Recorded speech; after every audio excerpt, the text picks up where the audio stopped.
Игровое выгорание. Как спасать мастеров и игроков, если, конечно, они этого сами хотят. Ставьте весы. На одной чаше затрат на игру — это волнение, придумывание сюжетов, время на организацию и прочее. И они сжигают ваши внутренние ресурсы. На другой — это награды за это все дело.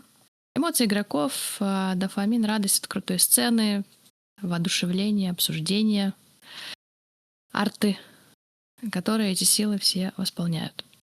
Собственно, выгорание наступает, когда затраты долго и сильно перевешивают награду, и внутренние батарейки садятся.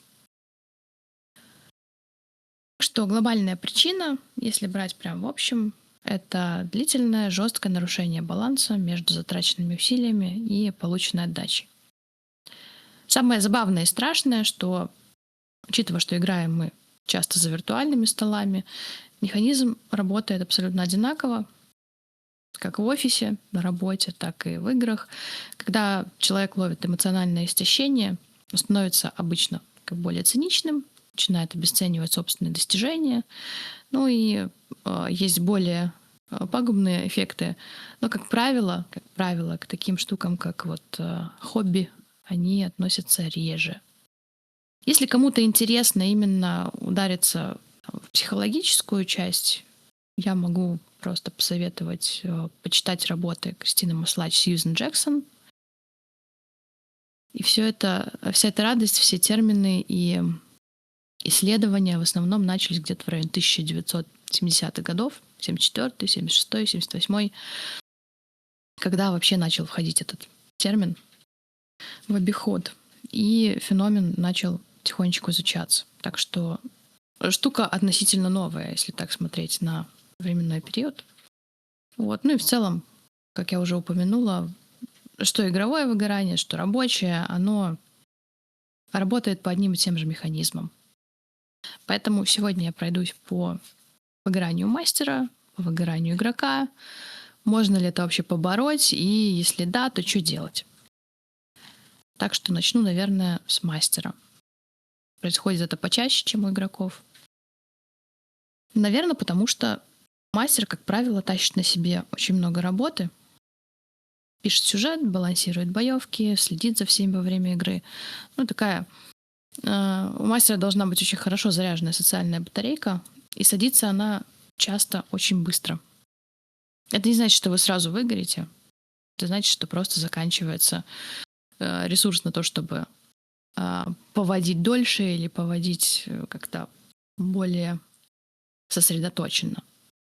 Если это случается регулярно, это не значит, что вы вдруг захотите перестать интересоваться любимым хобби и так далее. Нет. Просто если это случается очень долго и тяжко, тогда да. В основном мастера выгорают по 3 векторам. Первый — это блид. В данном случае это не совсем тот блид, о котором обычно говорят, что вы поиграли, эмоции персонажа просочились в реальную жизнь.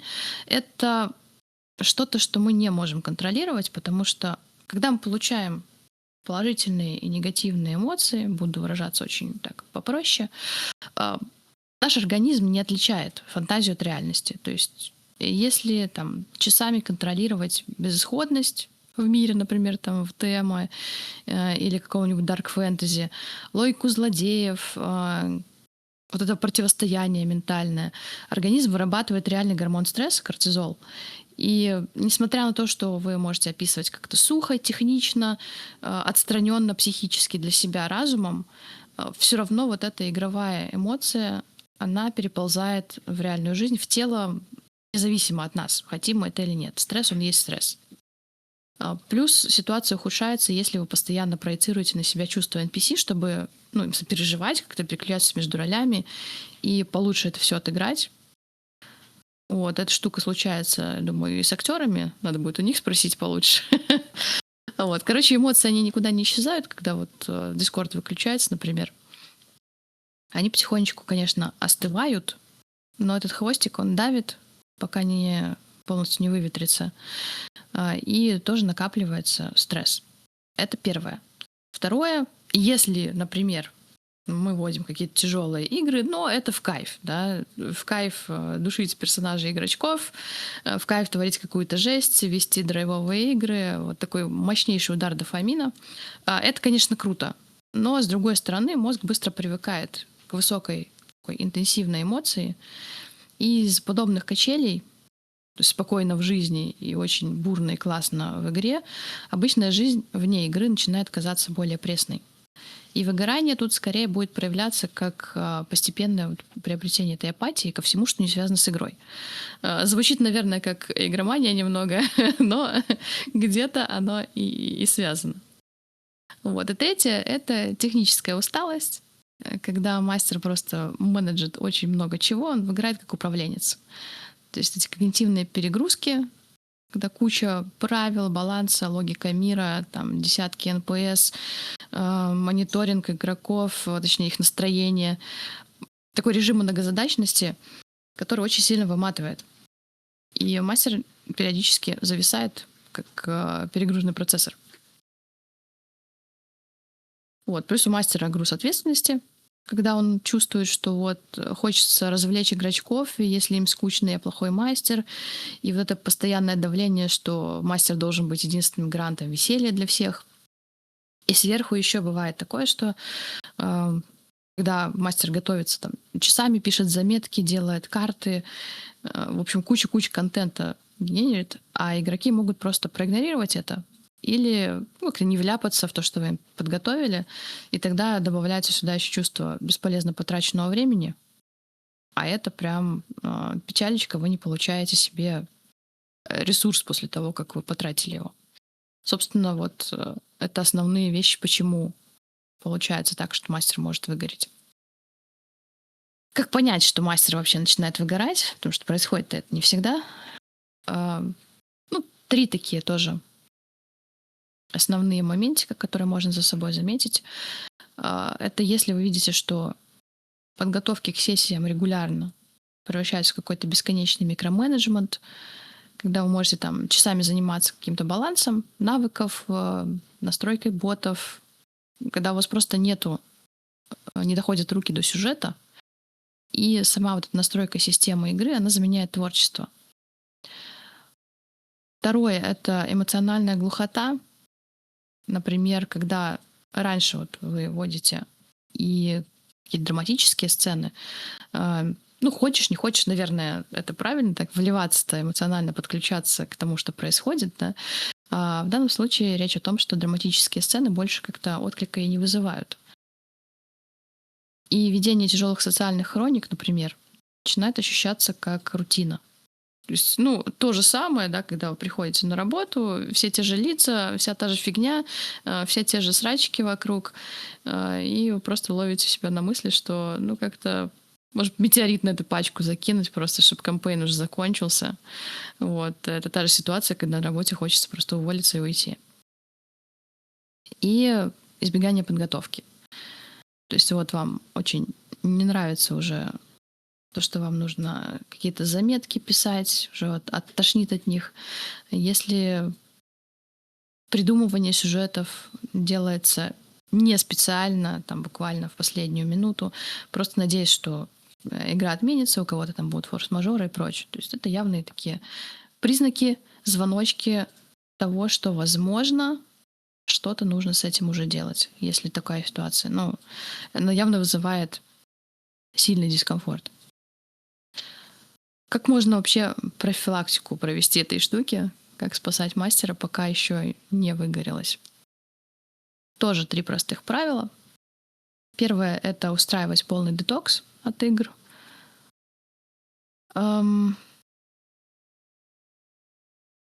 Здесь в целом та же самая механика, что и по восстановлению от стресса. То есть нужно полное отключение.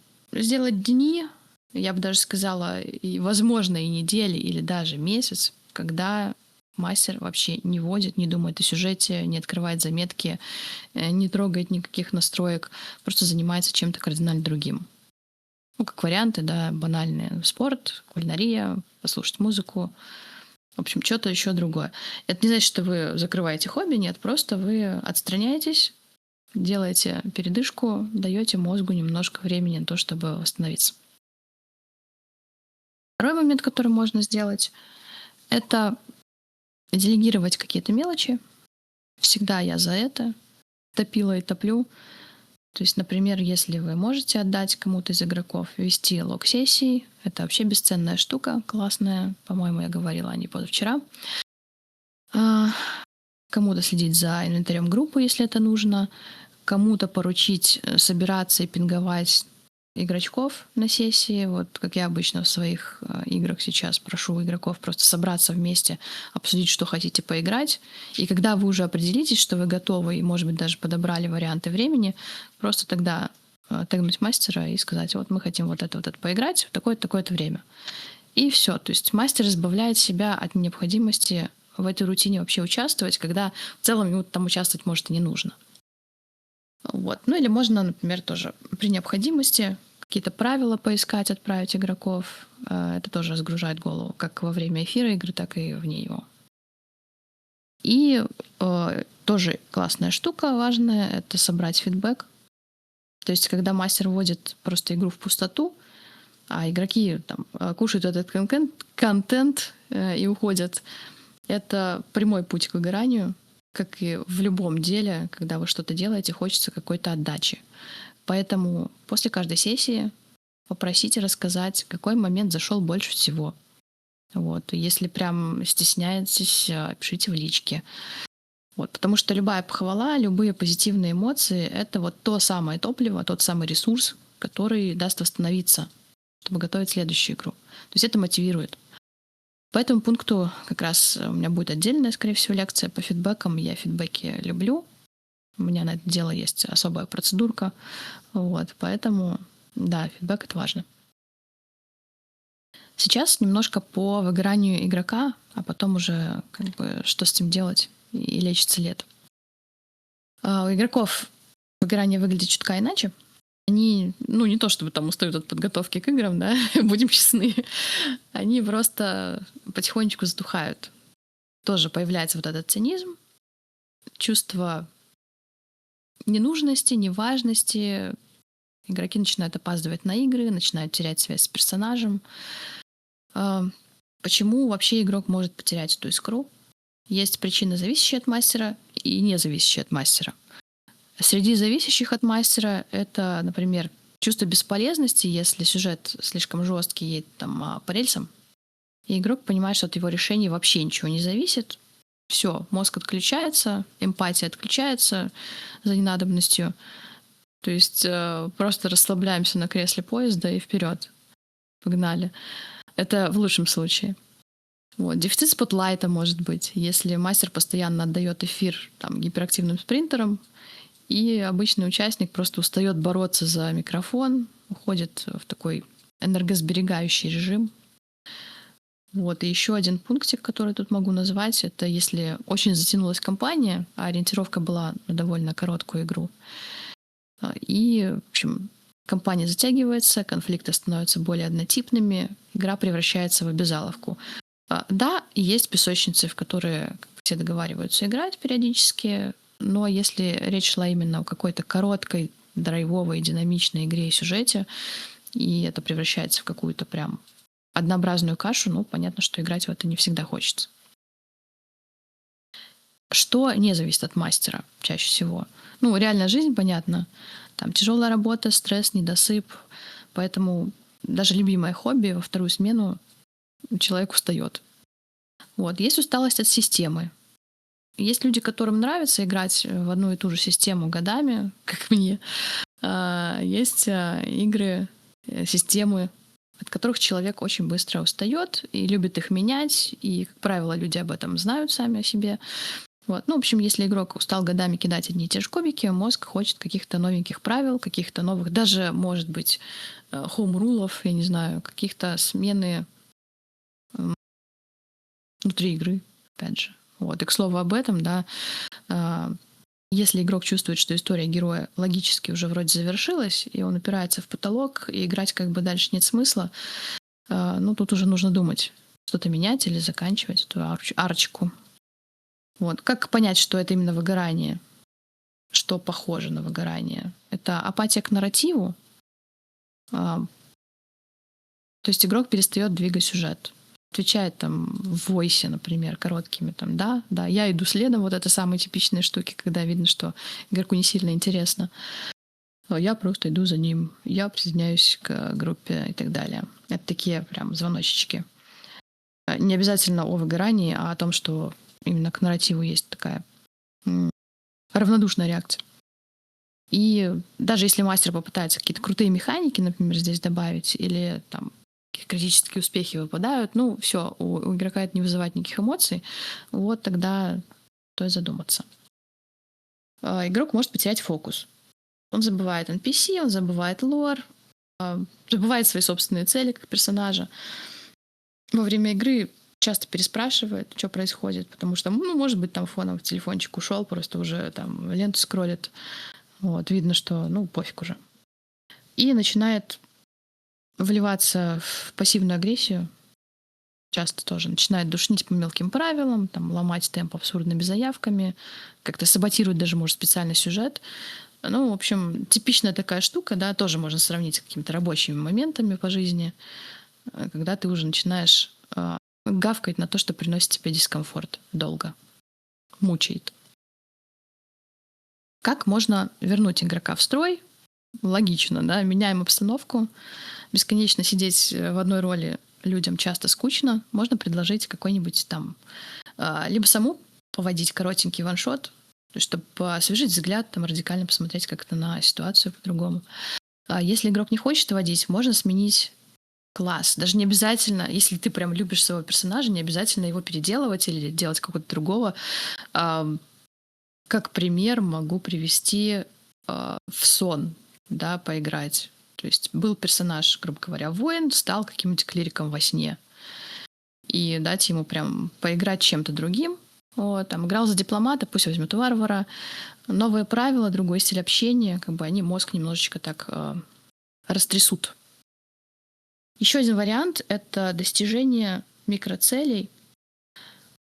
И я тут говорю про микро, потому что мозг начинает терять интерес, если долго не получает кайф от каких-то закрытых задач. То есть биологически так работает, что мы получаем печеньку в игре, что мы получаем печеньку в реале, ему все равно. Ему хочется получить эту печеньку, какая бы она ни была. Вот, то как там, это картинка ключа, да, то есть если даже картинка печеньки, она уже хорошо. Вот. В длинных кампейнах, когда финал где-то далеко, ты понимаешь, что вот надо какие-то временные точки поставить и, например, дать микроцели на сессию. Там помириться с кем-то, с неписью, купить, например, какую-нибудь крутую вещь, узнать пароль какой-нибудь или ключ получить от какого-нибудь важного места. То есть, грубо говоря, да, сделал дело, получил заряд бодрости, дофаминчик, вовлеченность снова на максимум. Вот эти все дела очень приятно потом еще обсудить после игры. Вот. Ну и, конечно, надо вводить перерывы и рамки. То есть, когда много часов сидишь в наушниках, это убивает концентрацию. Из моего опыта вот в целом на игре больше 3,5 часов, такой серьезной прям игры, концентрацию держать супер сложно, особенно если игра на высоких ставках без передышки. То есть тут лучше всего ввести правило, что каждые 1,5-2 часа объявляется там техническая пауза на 10 минут, там размяться, налить чаечек. Вот. И главное тут просто поделить сессию на каком-нибудь интересном месте, да, чтобы люди все еще были вовлечены где-то там на бэкграунде. Вот. Но не в таком случае, что типа вы открываете дверь и уходим на перерыв. Не очень хорошая практика. Но, допустим, не на критическом моменте, а когда, например, в прошлый там небольшой этап впереди открылась перспектива еще какого-то большего вызова от мира, и игрок должен уходить на перерыв либо из-за стола таким с легким чувством голода, в идеале. Не обязательно, как бы. Понятно, что не каждый раз это где-то возможно. Вот. Но он будет ждать следующей встречи или возобновления игры. И даже там между суперклассными играми тоже должен быть какой-то перерыв. Вот. То есть, чтобы разгрузить мозг эмоционально, то есть биологически дать своему телу отдохнуть и избежать вот этой вот самой тоже дофаминовой иглы. Чтобы было с чем сравнивать, да? Есть спокойная жизнь, есть что-то, к чему мы приходим, получаем кайф, потом отсыхаем, и опять, и опять, и опять. Такая вот штука. А, Можно ли побороть выгорание? Ну вот, к слову об этом, да, смотря на какой стадии находится человек. Если мы говорим о клиническом глубоком выгорании, то есть там по маслачих 3-4 стадии, когда уже есть прям жесткая апатия, деперсонализация, проблемы со здоровьем, ну как бы заряжать эту батарейку уже нет смысла. То есть это уже не когда села батарейка или аккумулятор, там это уже проводка к хренам сгорела, и этот аккумулятор нужно менять. Все, идти к специалистам, пить таблеточки. Вот. Но в контексте хобби, ролевых игр, чаще всего это 95% случаев первая, вторая стадия, которая вот истощение и цинизм, и выйти из этого можно. Батареечка восстановится. Можно ли побороть выгорание? Первое. Разорвать порочный круг. Что это значит? Можно просто нажать на стоп-кран, временно перестать водить, временно перестать, возможно, играть для игрока, то есть заморозить компанию, взять отпуск вот от сервера, уйти с поста мастера или игрока, соответственно. Просто не тратить силы в пустоту, если уже все, как там говорится, это колесо крутится, но хомячок уже сдох. Вот в этой ситуации лучше дальше не пытаться даже. Просто понять, что на этом моменте ехать вам сейчас не на чем. Вот. Это один из вариантов. Понятно, что когда вы почувствуете, что есть уже конкретное желание и возможность, можно это снова продолжать. Второе — это активная зарядочка дофамином. То есть не лежать в сторону игры, а дать себе что-то приятное. Там, поиграть какой-нибудь соседний ваншотик, может быть, даже где вы только игрок, если вы были мастером, или наоборот, поводить его, если вы были игроком. То есть без какой-то там суперответственности. Что-то такое легенькое. Вот. Можно вообще заняться чем-то далеким от ролевых игр, то, что приносит удовольствие, да, не знаю, кто-то любит в походы ходить, вот сходите в походы, посмотрите на деревья, как там уже упоминалось, да, потрогайте траву. Когда я работала в дизайнерском, и взгляд замыливался, вот, меня спросил наш арт-директор, а что ты будешь дома делать? Я говорю, ну, пойду яичницу поем. Говорит, ну вот, пойди домой, посмотри на яичницу и возвращайся. Вот, собственно, пойти посмотреть на яичницу очень полезно. Тем более, что это открывает какие-то новые взгляды на ту же ситуацию, например, в игре, которая была, да, эмоции успокаиваются, мозги начинают работать по-другому. То есть, почему это нужно? Это такое занятие, которое дает радость вот прямо здесь сейчас, без каких-то там подготовок, планирований, затрат усилий. И это вот очень хорошая штука, чтобы восполнить, положить что-то на вот эту вторую чашу весов в противовес затратам, которые вы уже произвели. И еще один вариант — это, собственно, дать себе время на восстановление, вообще ничего не делать, просто отдыхать. Ну, то есть убираем источник стресса, понятное дело, то есть не играем. Вот. Ну, там пару недель, а некоторым людям даже пару месяцев, просто чтобы успокоить уровень кортизола. Потому что это стресс. Ну как ни крути, но тело так работает, мы ничего с этим сделать не можем. Вот. Тогда интерес к творчеству, он возвращается. И если это не какие-то крайние стадии, опять же, в НРИ это реже, скорее всего, выгорание пройдет. Так что да, в контексте ролевых игр выйти можно практически из любого выгорания. Главное вовремя выдернуть эту вот вилку из розетки. Что можно сделать, если уже все, уже вот по горло стоит, ничего не хочется, все,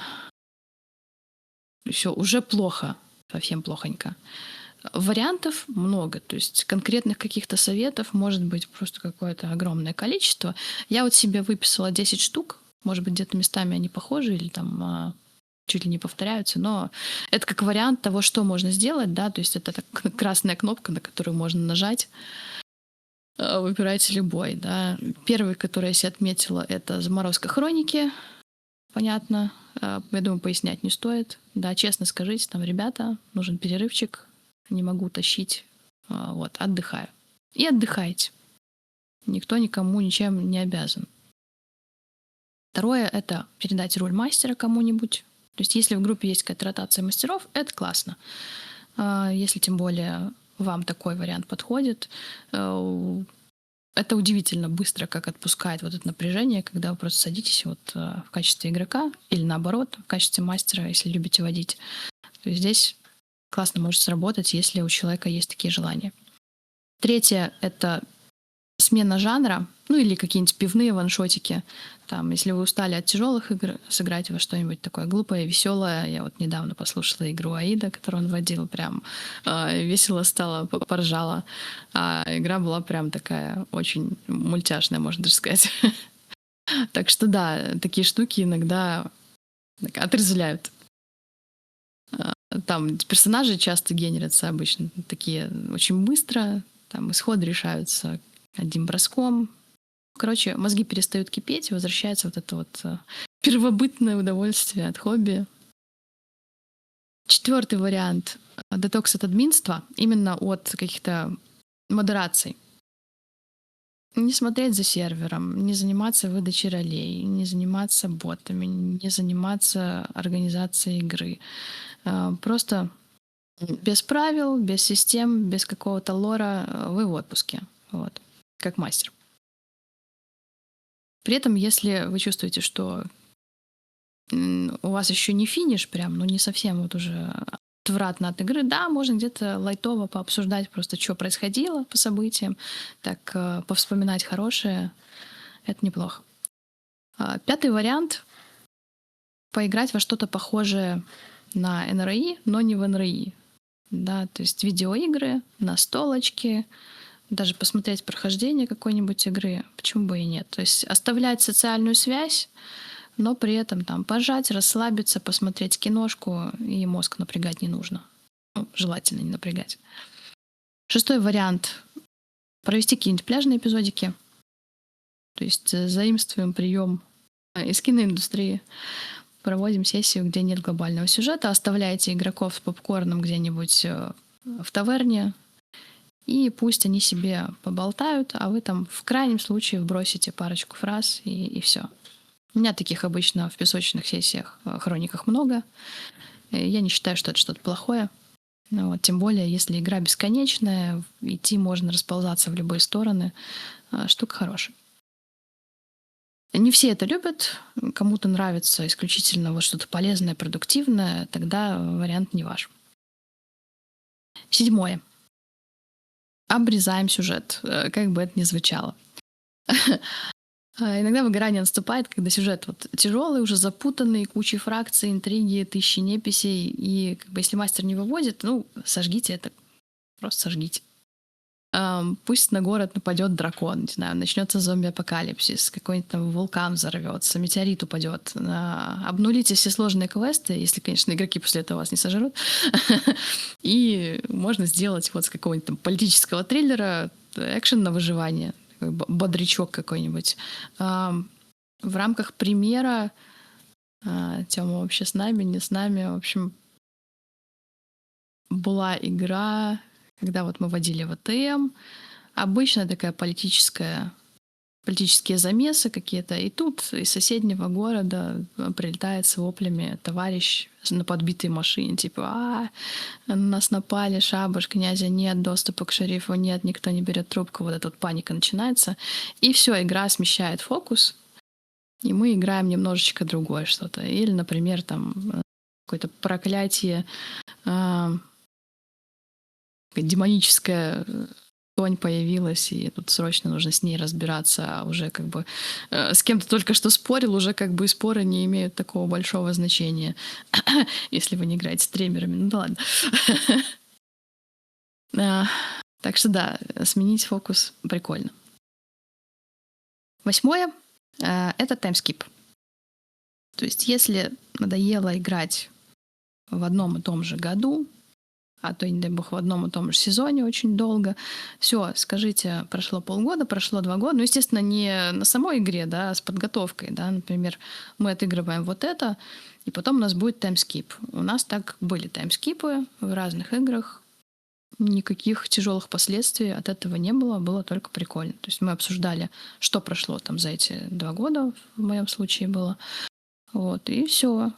Персонажи немножечко подросли, немножечко заматерели, немножечко о чем-то задумались. Было прикольно. Вот, то есть мы перемотали какую-то рутину, и снова начался новый какой-то интересный экшен. 9. Можно позвать кого-то со стороны поиграть. Естественно, тут очень важно знать, как к этому отнесутся все стороны игры. Да, игроки тоже могут не хотеть кого-то другого, кого они не знают. Вот. Но если, допустим, играла там одна пачка, потом начала другая, если во второй пачке нету кого-то из первой, но все в хороших отношениях, все знают, что не против бы поиграть, да, вы приглашаете кого-то из первой, и так, и Непися вдруг играет он. Тоже, казалось бы, мелочь, но приятно. Вот, в данном случае, конечно, очень важно иметь понимание, как это будет воспринято. Вот, потому что компашки личные в разной степени, так что тут аккуратно. Ну и 10, то, что я отметила, это какой-то совместный world building.